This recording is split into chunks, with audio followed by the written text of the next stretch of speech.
Hi, love. Hi.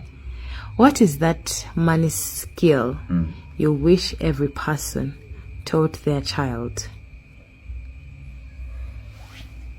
Amazingly, the money skill I wish every parent taught their child or children has no connection with money from their understanding or from their approach.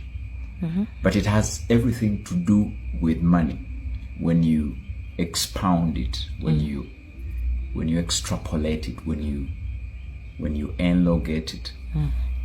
And that skill is called restraint. Restraint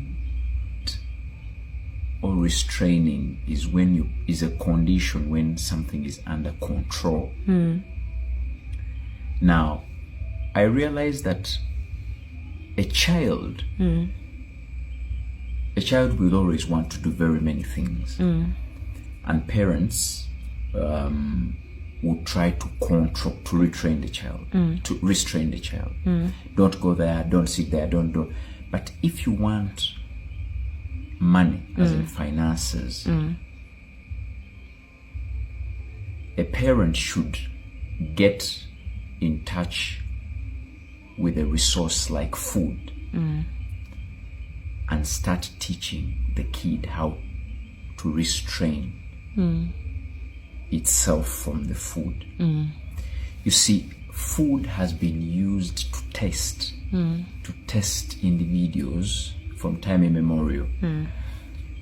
In those days when a king wanted to send you on a mission, they would just take you to the palace and give you booze.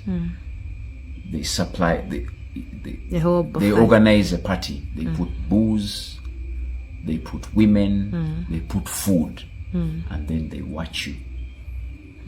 If you consumed without restraint, they would know you wouldn't do the mission. If you just drank everything, I've never tasted this. You pass me fruits, pass me the apple, pass me grapes. What is that? You give me that. The one with Nyash. If you ask for the ladies, let me, and they see you in that disposition, they wouldn't send you on the mission, and they would only look at food. Now, parents are always going to train kids on money, using money, whereby they will say that I have my kids clean the house, then I pay them cash.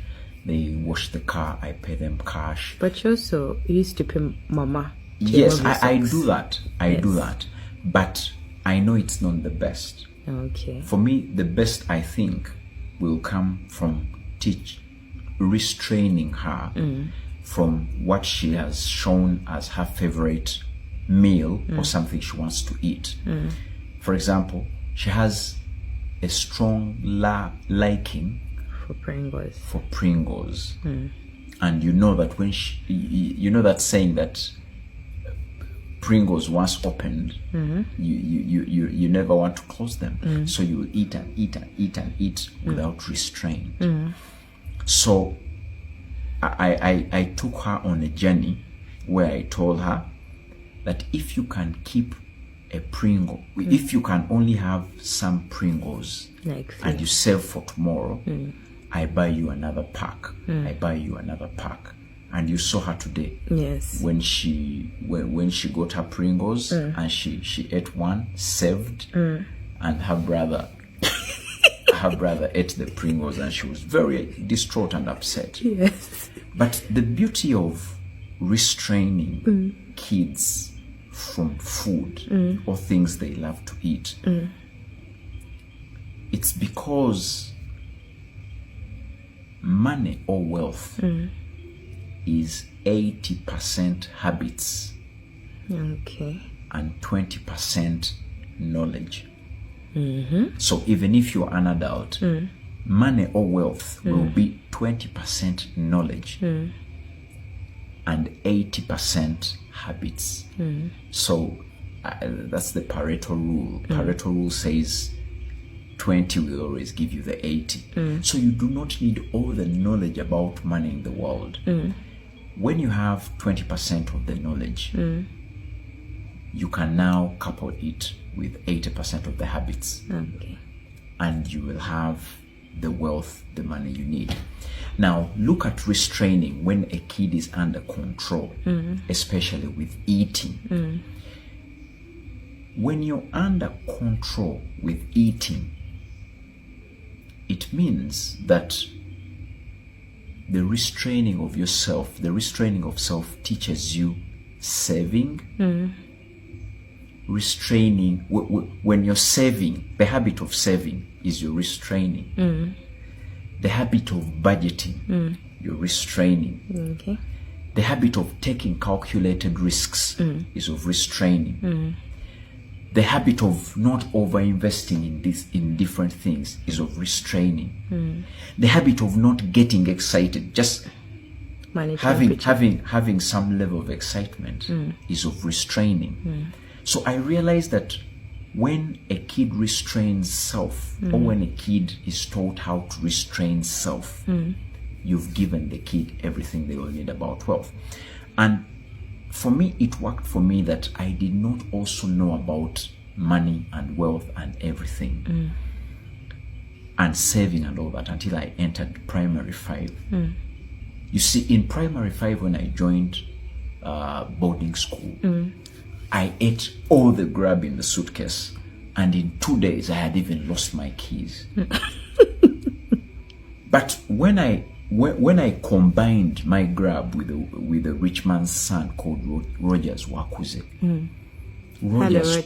Rogers taught me restraint. He kept on telling me, you can't start by eating. You can't start on needle before you start on sugar, before you finish sugar. Let needle stay such that it gives you the flavor when sugar is later done. You can't start on biscuits when you have bread.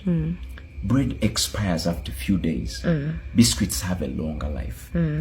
So I learned restraint. And I've realized that the people you see who are money lenders in life, they also have a life like you, but they restrain themselves with resources. It must have been Cicero, the great Roman senator, who said frugality is a mother. It has all the other virtues, frugality. And when you look at frugality, all you're trying to do is to control resources. So in my view, when you teach a kid how to restrain themselves with food, usually food, they'll be able that when they grow, they'll restrain themselves on all the other things. Remember, when they leave home, they get now all this life without restraint. At the university, life without restraint. I have all this money. Let me drink all I want. Let me eat all I want. Let me marry all I want. Let me get all these women I want. But if they get restrained as kids, the habit grows. Remember Proverbs 22 verse 6. Train up a child how you want them to grow, such that when they grow, they won't walk from it. Okay, thank you. Welcome.